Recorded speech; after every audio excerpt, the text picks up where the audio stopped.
OMG. Piers Morgan dragged Meghan through the dirt amid Invictus Games, don't believe a word she says.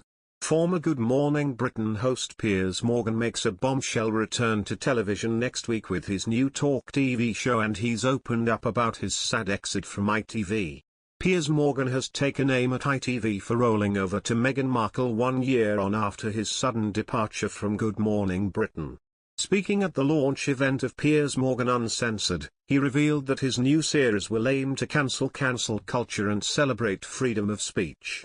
He explained, "I used to think I was uncensored, and then of course when I left Good Morning Britain, it turned out I was actually being censored in the sense that I was told I had to apologize for disbelieving Princess Pinocchio or I would have to leave the building, so I took the leave the building option.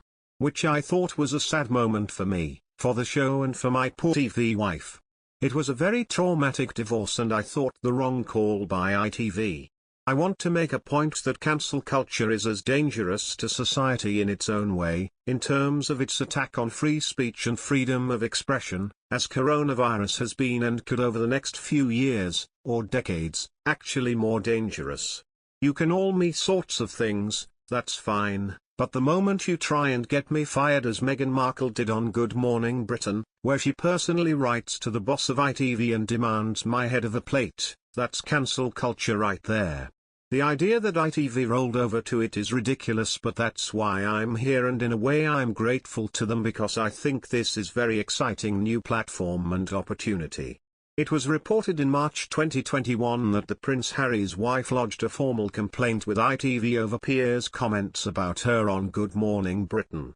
Piers said at the time that he didn't believe a word Meghan said after showing a clip of the royal couple's explosive interview with Oprah Winfrey, in which the Duchess said she experienced suicidal thoughts during her time as a working royal and was denied help from senior members of the royal institution.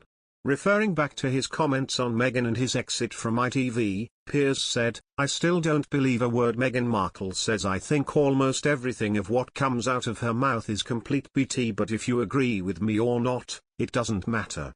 I thought the whole thing was a farce, and I'm delighted that actually as a result of the farce we've ended up with a whole network which is now dedicated to preventing that kind of farce from recurring." It comes as Meghan and Harry's every step at this week's Invictus Games is being captured by film crew as part of their £113 million deal with Netflix. Meghan last night risked the wrath of the royal family hailing her and Prince Harry's service. The barbed comment, renegation calling Megxit, came as she kissed her husband on stage at the Invictus Games opening in the Netherlands. Meghan told competitors, "This is service."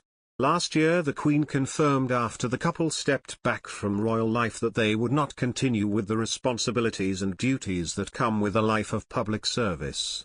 In response, Harry and Meghan had issued a terse statement, "We can all live a life of service. Service is negation universal." The pair flew to the Netherlands for the event after Harry instigated clear the air talks at Windsor Castle last week. Senior sources believe the hush-hush visit, revealed by The Sun, was a bid by them to pave the way for places front and center at the Jubilee events in June. The 30-strong Netflix crew are getting exclusive behind-the-scenes footage at the Games for a documentary series. And there are fears within the royal family that Netflix could apply pressure to film the Sussexes at the Queen's celebration, although royal insiders point out the couple have always promised to uphold the values of Her Majesty in their new role.